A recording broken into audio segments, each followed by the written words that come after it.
Oh yeah, yeah, that's fantastic. What is that? I don't know what was going on there.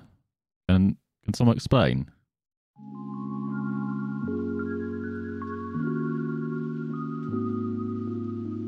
2022, it started pretty well for motorsports. So from the very first day, we've had the Dakar happening in Saudi Arabia with just a couple of stages left now. We've had the 12 hours of Dubai. This past weekend, the beginning of the Supercross season, the Two World Dirt Biking Series in America, which looks like the bikes are trying to escape a stadium or arena, but just get stuck in there and start racing each other for 20 odd minutes. And as someone who loves the Supercross games, you know, really like the last one, looking forward to Supercross 5 coming out later this year, I thought it was about damn time that I actually properly followed Supercross and actually learned all these riders and about all the classes, learned about everything about Supercross. And I thought I'd share what I've learned. And the season opener has been fantastic. I thought it was a great time to get into Supercross as well in its most competitive state in a number of years. And yeah, let you know what Supercross is all about. And yeah, highlight that is the series to follow this year. So what exactly is Supercross? As I said, it is a dirt bike racing series that kind of evolved from motocross in the early 70s to become its own thing. As at Daytona, Bill France, the old NASCAR owner, he had like a bike week basically at Daytona. And then after that, in 72 and 73, there was the Super Bowl of motocross, hence Supercross, it got shortened, at the Coliseum in Los Angeles. And then in 1974, we had it kind of evolve into a series of events and the Supercross, Monster Energy Supercross Championship as it is now. It's an FIM World Championship, a bit like MXGP in Europe, or based in Europe, and MotoGP as well. Unlike its AMA Outdoors Motocross Championship cousin, though, it's a bit strange that way. But while motocross and outdoor racing such as MXGP take place on natural terrain, dirt tracks, you know, using the natural environment mostly, the Supercross is all about indoor racing, racing in stadiums and arenas on manufactured dirt tracks with jumps, either doubles or big triple jumps, whoops, which are these washboard sections where riders skim over the top of the surface, maybe not unlike Anaheim this past weekend, no. Rhythm sections, tabletops and bridges which they jump over, and banked berms or turns, you know, with a number of degrees of angle, which they take really fast, leading to lap times of roughly a minute for the tracks. And these tracks are also aligned with tough blocks, which if you make a mistake, you're going off, you're costing yourself at least 5 seconds every time. Taking part in these races are motocross bikes, or the Supercross bikes. In the top class, we've got the 450 Supercross bikes, which feature 450cc 4-stroke engines. And you can tell they're the 450 bikes because their plates have black numbers on a white background. These bikes have more power and torque than the 250s, but a bit more difficult to control as they weigh a bit more. They can jump further than the 250s, and make sure you try and accelerate into a corner or out of it like really quickly to make a pass. Meanwhile, the 250 class, which is split into the East and West series, this is the start of the Pro class. It features 250cc bikes with 4-stroke engines, and they have their plates with the white numbers that are displayed on the black background.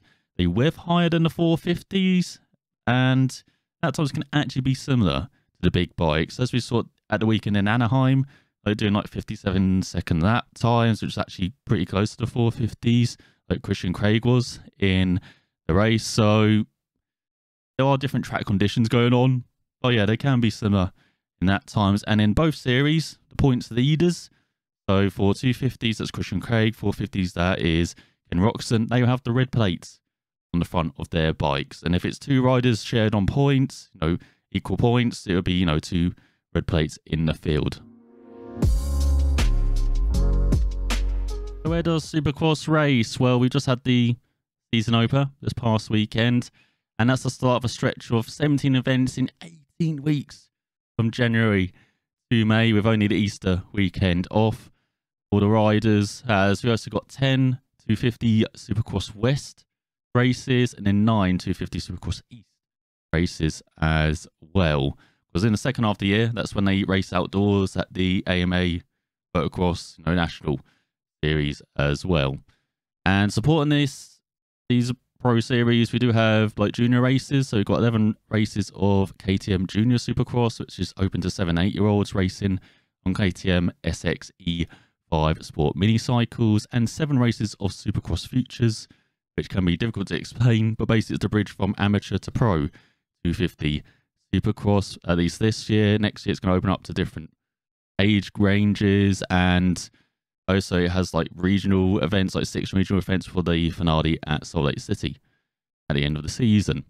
So races are mostly held at American football and baseball stadiums, apart from Daytona International Speedway and Atlanta Motor Speedway as well.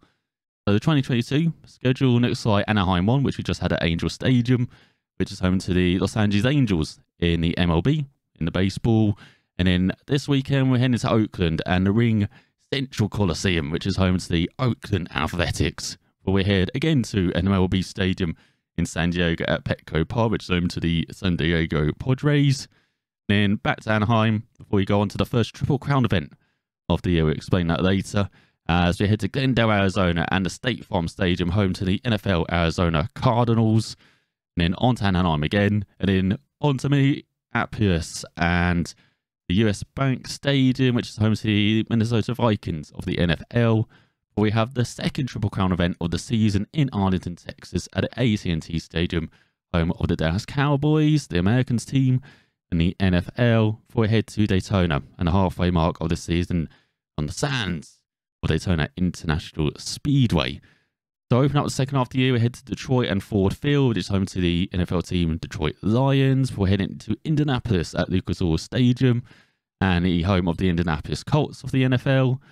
We're heading to Seattle and Newman Field. It's going to be noisy as it's home to the Seattle Seahawks in the NFL. We're heading to the final Triple Crown event of the season in St. Louis at the Dome at America's Center, which used to be the home of the St. Louis Rams on the NFL before the Rams moved to Los Angeles just over 5 years ago now. And then we head to Atlanta and the Atlanta Motor Speedway, which joined the calendar last year and is home to the first 250 East-West Showdown. So twice a year, the East-West Series collide and do battle. And it's on to Foxborough and Gillette Stadium, home to the best NFL team, the New England Patriots. We're headed to the season finale in Denver at the Empower Field at Mile High, home of the Denver Broncos in the NFL. And then finally, a season finale at Salt Lake City, which has been the season finale for the past couple of years, held at the Rice-Eccles Stadium, home to the Pac-12 Utah Utes of college football, University American football. And I don't know college football enough to explain what that actually means, being in the Pac-12, but that is where the season finale is held, and that's where we have our second 250 East-West Showdown, and where we will see all the champions crowned as well. So that's the end of 17 races, or 17 events, over 18 weeks of entertaining Supercross action. So what do we see every weekend for Supercross? So the event format is practice. Of course, there's practice. Then there's qualifying, where the top 40 times from qualifying, they qualify for the heat races, split into 20 riders for each of the 2 heat races. Heat races are 6 minutes plus 1 lap, and that's where we see the top 9 from each race go through to the main event.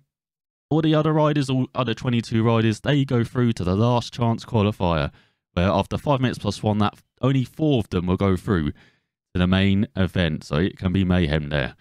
And then in the main event, 22 riders do battle for victory in 15 minutes plus 1 lap for the 250s, and then 20 minutes plus 1 lap for the 450s. And the point system is 26 for a win, 23 for second, 21 for third, then 19 for fourth, and then 18, 76, and 15, etc., all the way down to 1 point for 22nd. As I mentioned, there are Triple Crown events, there are 3 of them throughout the season, and that's where we see 3 main events. There are just 1 of them.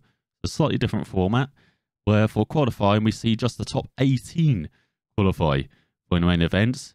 Then everyone else is in the last chance qualifier, where again they battle for the 4 remaining slots for the main events. And for the 250 Supercross, the main events last for 10 minutes plus 1 lap, but for the 450s, they last for 12 minutes plus 1 lap. And in order to get a winner of the overall event, after all of these main events, we have the Olympic-style scoring system. So it's actually the lowest amount of points wins. So first place gets 1 point, second gets 2, third gets 3, fourth gets 4, etc., all the way up to 26 points for second. And the rider of those points total wins, with regular championship points handed out. So again, 26, 23, 21, etc. at the end of the night. So in Supercross, who actually competes? Well, we've got 4 Japanese manufacturers. We've got Honda, Kawasaki, Suzuki, and Yamaha. And then we've got 3 Austrian, or basically KTM marks. So with KTM, Gas, which had his last year, and Asvana. The first up, we have KTM, the reigning champs, who have a new 450 SXF bike for their riders. We begin with the reigning champ in 450s, the 2-time champion Cooper Webb, as the 26-year-old has become the rider to beat in Supercross since he joined KTM from Yamaha in 2019.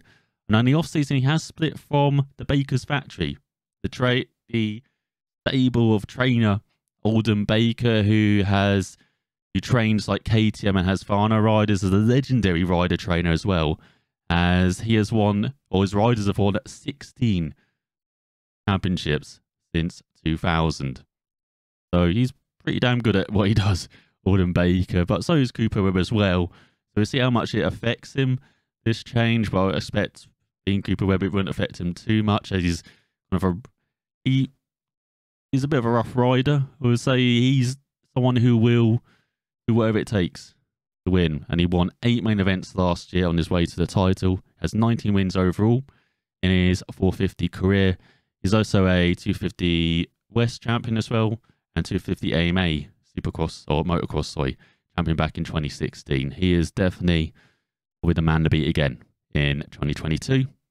Alongside him is Aaron Plessinger, a guy who's actually followed him, it seems like, his route. The Maverick, he's known for his style, is Plessinger, and he's actually followed in Webb's footsteps, as he was with Yamaha last year, finished 5th in the championship, which included getting his first podium finish in Daytona. And again, he's a former 250 Supercross West and 250 AM title winner back in 2018. And for Plessinger, this is a big step up for him. Like, I can see him battling for maybe more podiums, maybe the odd win, but definitely he's just being more consistently up there with the big boys in the class. And finally, there is the veteran, Marvin Musquin, who is riding on just a Supercross only deal, so he's not riding on the motocross later in the year. But for the 32-year-old, this could be his last chance at maybe getting a Supercross crown, as he actually began his career in Europe, and he won the MX2 championship, which is like we've got the 250s here and 450s. Well, that's like the 250s MX2 in the MXGP championship. Then MXGP is like 450s. So he won that crown in 2009, 2010 before heading to America in 2011. And since then, he's won the 250 East title back in 2015, was runner-up in the AMA 250s in 2015 as well. But since he's been in 450s since 2016, there's been a bit like one of my favourite riders of all time as well, Danny Pedrosa, where he ruled the roost in 125s and 250s before stepping up to MotoGP, and it just never came right for him to win a title. It's been like that for Musquin as well, where he's been a runner-up in the AMA 450 in 2017, 2018, in Supercross in 2018. But yeah, just has not managed to win that title, and his time might have passed as well. Despite winning the main event, despite winning the penultimate round last year in Salt Lake on his way to 9th in the championship, for his 9th 450 win, I think his time has gone, unfortunately, for Marvin. But he was coming off an injury last year, so he might be better this year. But yeah, I think, again, he's probably just battling to be like maybe top 5 in the championship. But I would love to see him, get some wins and be right up there like he was a few years ago. Then there's Yamaha, the manufacturer that swept the 250 Supercross titles last year, but for 450s, it's a bit of a different fortune for them, as they have not won a title since 2009. But they did have the big signing in the off-season of Eli Tomac, the most accomplished rider in the field, at least wins-wise, in the 2020 Supercross champion and a 3-time AMA Outdoor champion as well. The American moved from Kawasaki, where he got 3 wins last year, on his way to 3rd in the championship. He has 37 wins in total, which is 6th most all time. And with him turning 30 this year, he's got a small win to add another Supercross title as he goes into his 9th full-time season. So there's the adage where, you know, when riders get around 30, heading in towards their 10th like full season as well, they start to maybe decline a bit. So for Tomac, you know, it's make or break this season or next season with Yamaha to get another title. And he's part of the big 3 with Webb and with a certain Honda rider we'll talk about later. Alongside him at Yamaha is the 27-year-old Dylan Ferrandis, the reigning 450 outdoor champion. He won that last year, and he comes off a decent rookie season in Supercross, where he finished 7th with a podium in Houston, the 2nd round of the season. And the Frenchman, again, he followed Muskin's steps. He competed in MX2 for 4 seasons, got a best of 4th in the championship, got a few wins before he came over to America in 2017. And he's got quite aggressive style of battling, and that's led to him winning back-to-back 250 Supercross titles in 2019 and 2020, and he won the AMA 250 title as well in 2020 as well. The big question for Ferrandis is, can he step up in his sophomore year? Can he get podiums consistently? Can he get wins? You know, he's got great rider alongside him to learn off and, you know, just improve himself overall in the 450 game. So we'll see how Ferrandis does this year. Then it's on to Kawasaki, as the Green Machine. They might have lost the champion, but they gained one as well in 2018. 450 champ Jason Anderson, as the 28-year-old comes off quite a lean year with Monster Energy Husqvarna, the team he spent his whole 450 career with previously. And he only got a couple of podiums last year, on his way to 8th in the standings. And since that title, he's had no wins, just podiums.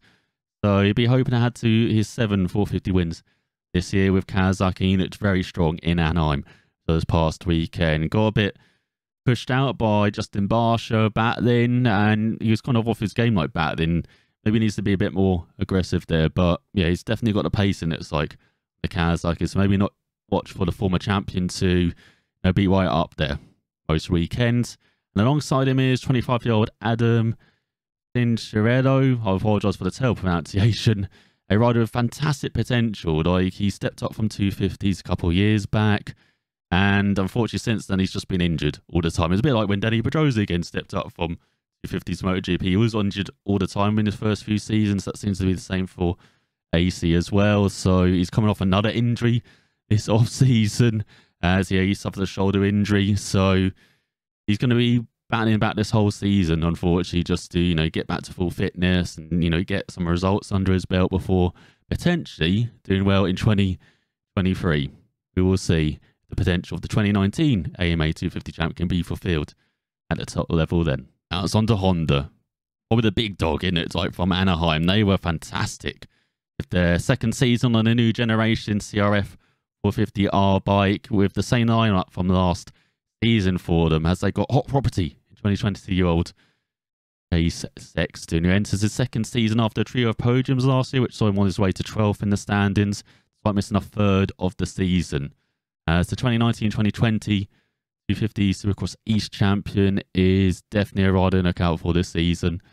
Fouled Roxon quite hard in the first half of that race in Anaheim before making mistakes, and despite that he still finished top 5 in the race. So he's got the pace. It's just about getting it together for a whole race, for a whole main, to get some wins, which he perhaps could have even got in his rookie season. So yeah, watch out for Chase Sexton to be part of this group of younger riders, with Ferrandis, with AC, who are looking to step up and challenge more established top 3, which his teammate Ken Roxon is part of. As the experienced German is coming off his closest season to winning a 450 Supercross crown last year, where he got 4 wins on his way to finishing runner-up to Webb rider. He was actually tied with 450 wins with 19 before he won in Anaheim this past weekend, up to 20. And the 2011 MX2 champion, so another rider who started in Europe before he went over to America. He quickly won crowns over here in 2013. He was the 250 West champion, and then he won the 450 AMA crown in 2015 and 2016. But again, in Supercross terms, for the 27-year-old, it's again a small window of opportunity, maybe win crowns before for the likes of Sexton, start winning the titles and start breaking into that top three. So for him, he's looking over the shoulder at his teammate, he's looking at Webb, he's looking at Tomac, and even though he's got off to a fantastic start again last weekend, it always seems to be a case for Roxon where he starts, first off the season, he can look very strong, and then he can drop off like he did last season. So for him, it's his time to get a maiden 450 Supercross crown before it's too late. I seem to be saying that a lot about riders, about this big three, and about a couple of riders so far. But for Justin Barsha as well, the gas rider returning for his second season with the team, he is again a veteran. The 29-year-old is coming off his joint best season in the 450s, where he won the season opener in Houston, on his way to fourth in the standings, tying his best season result, which was back in 2013. And the 2011-2012 Supercross Light East champion, which is the precursor to the 250 East crown. He will be looking at his tally of 5 wins and aim for maybe a top 3 in the standings, but it's so tough up there. So with the young guys coming through, with the established top 3, like for Barsha, he could be maybe an odd man out there for fighting for the top 5, but he was strong in Anaheim, got a podium. So yeah, watch out for him to be battling up there with Gas. Then there's Husqvarna, a team which has seen lots of changes from last year with their rider lineup, and they've got an all-new FC 450 Rockstar Edition bike, as with Anderson leaving for Kawasaki, the retirement of the 2020 450 AMA champion, Zach Osborne as well. We've got the only returning rider, Scott Dean Wilson, who returns for a 5th season with the team, as the 30-year-old Scott looks to bounce back from 11th in the standings last year. Wasn't over impressive, but he might be leading the team, or he might be battling with his teammate. Another big off-season change is Malcolm Stewart joining Husqvarna from Yamaha on a 2-year deal. He's coming off his best season in 450 so far, where the 2016 250 Supercross East champion finally got his first podium at Salt Lake, on his way to 6th in the standings. He's the younger brother of Supercross legend James Stewart Jr., one of the best riders of all time. So for Malcolm, he's looking to step up. He's part of the Alden Baker factory. He's had a very good off-season, and he looked really strong at Anaheim. Just had an issue battling with Muskin, and we could see some revenge there. Like, apparently he got really angry after the race, so watch for the elbows flying during the main events. But yeah, for him, he's definitely a guy to look out for, fighting for podiums and for wins. Like, he was the top qualifier in Anaheim. If you can carry that pace through and just carry it throughout the whole of the main, watch out for him to add his name to the winner's sheet in 450s. Finally, of the manufacturers there, Suzuki, as they are a long way from the time they won titles with legends like Ryan Dungey, James Stewart, Ricky Carmichael, maybe the GOAT, as they do have a returning face to the team though, in Justin Bogle, who's returning after a few years away riding KTMs. As the 2014 250 East champ, has a best of 9th in the standings back in 2019. And alongside him is Brandon Hartrath, who's in his second season in 450s, as the Brit got into 8 main events last year in his rookie season, on his way to 25th in the standings. For the 23-year-old, he definitely looked to build on that, and he did pretty decent a season open, even though he only got 17th, I think it was, in the main event. Definitely looked like he improved pace riding and has stepped it up a bit.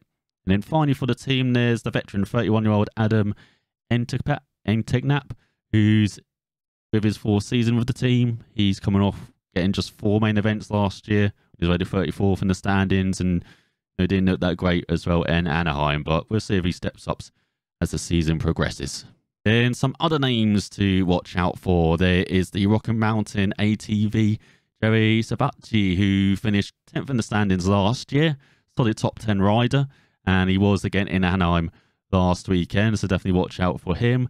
There's 37-year-old Justin Brayton, who has won a victory in the 450s back in 2018 at Daytona. He's riding in his final full-time season in 450s with the Moto Concepts Honda team, and yeah, always watch out for him to at least make the main events.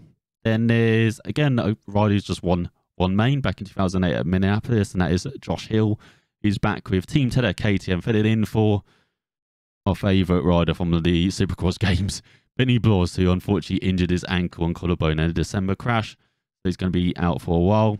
And then we've got Josh's younger brother, Justin Hill, who's back after a year of retirement in 2021. He's back with parts of the PRMZ racing team. And be interesting to see how the 2017 250 West champion goes. I know he did miss the season opener due to injury. Oh yeah, that is all the 450s running riders. Have I missed someone? Let me know down below. But let's check out the 250 field. So in the 250s, we've already seen a massive change from last year, where reigning East champion Colt Nichols, who won on board the Yamaha, he was actually in the West for this year, and he was doing really well in the heat race, was leading it before he had a massive crash in the whoops and suffered broken arms and injured his ribs and is probably out for the season. And the other champion last year was Justin Cooper in the West, another Yamaha rider, but he suffered a broken foot in the off-season, so he's at least missing a few races, might be out for the whole season, but definitely looks like we're going to see new champions this year in the 250s. So one of the most exciting riders around at the moment is Jet Lawrence, who won the 250 AMA title last year, the outdoor title. But again, he's another rider in the off-season who got injured. He suffered a cracked rib in a training accident. Video's been circulating all around the rib. And so he'll be riding in the East this season and will definitely be one of the title contenders. I know, watch out for his brother and fellow Honda rider Hunter, who he's riding in the West, was very solid in Anaheim as well, and he looked to go one better in the championship than he did with his runners-up spot last year, where he grabbed a win in Arlington on the way to it. So yeah, watch out for Hunter in the West. And then for Kawasaki, they've got 250 veteran Austin Faulkner. They've got Cameron McAdoo, who was very solid last year. Steph Hammermaker, and it's great in Anaheim last weekend. And then the East runner-up from last year, Joe Shimoda, a very exciting talent, who just jumped the gate at the beginning of the main, and that really cost him maybe a top 5, as he had great pace to get a top 10 in the end, and I'm sure he's going to bounce back stronger this season. Like, definitely watch out for him to maybe battle for the title in the West. So for Yamaha, their champions may be gone for the time being, so all their hopes will rest on the shoulders of veteran Christian Craig, who won in Anaheim last weekend, looking incredibly strong.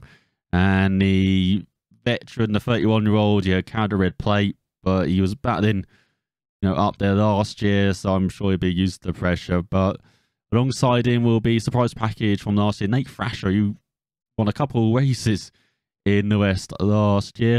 And there's also Garrett Markbanks on the Club MX Yamaha, who got a podium on his way to 6th in the standings in the West last year, and he looked pretty strong in Anaheim last weekend as well, so definitely watch out for him. And then for Gas, there's Michael Moseman, who got podiums on his way to the top 5 in the standings in the East last year. He looked pretty strong in Anaheim as well. And then there's also 31-year-old veteran Reese Frincy, going back to 250s for the first time since 2015. He's on board a Honda, and he was a fast starter as well in Anaheim last weekend. And then finally, there's multiple-time amateur champion Jet Reynolds, who's apparently hot property as well. So the 18-year-old rookie, he'd be on board a Kawasaki, so it'll be really good fun to see how he goes this season as well. As you can probably tell, I don't know my 250 riders as well as my 450. So again, if there are any riders I've missed, any other names to watch out for, let me know down below. But predictions for the season from a Supercross rookie, definitely looks like Cooper Webb, probably for 450s, as much as I've seen Muskin up there. And again, like Roxon and Tomac and Ferrandez and Sexton, like this year could pick up maybe up to like 10 riders who could win races. It never happens like that in Supercross or Motocross, where it's often like 5 or 6 riders that normally get wins in the season. Like we saw it last year in Supercross, like the big 3, and then you had Muskin and you had someone else win a race as well, Barsha as well. So we'll probably see like in the end like 6 or maybe even 7 winners. I could definitely see like Stewart maybe picking up a win if he continues showing that pace. Sexton as well. Ferrandis, you never know, but maybe he'd be up there, and then the big three as well, and Muskin as well. I could see that. Oh, and Anderson. I forgot about Kawasaki, but yeah, so many names to choose from this year. One of the most competitive fields at the front, at least, for a long time. But yeah, I still think Cooper Webb's got that edge. Like, as I said, he looks anomalous in Anaheim, but he just got second from nowhere. He was really strong in the last few laps as well. So that's what Cooper Webb does. You know, he's just racks up the results. He racks up those wins as well. Like, he can get, if in a battle with him, like, he can get aggressive. And that's what you do in Supercross as well. He's not like you see MotoGP or like circuit racing where if there's a slight rub or touch, like, oh my God, what's happening here? It's like, yeah, you get your elbows out, you get aggressive with the rider in Supercross. So yeah, we'll see maybe that from Cooper Webb as the season progresses, and as I said, probably another title as well. And then for 250s, I'm going to go with my favourites, which is Jet Lawrence for the East. And then, even though he's coming off an injury, like, we've got until like round 6, I think, before the East starts. So I could definitely see him win. And then in the West, I'm hoping for Hunter Lawrence as well. So it's going to be a Honda double after Yamaha double last year, I think. But as the Kawasaki looks strong, of course, got Christian Craig as well for Yamaha.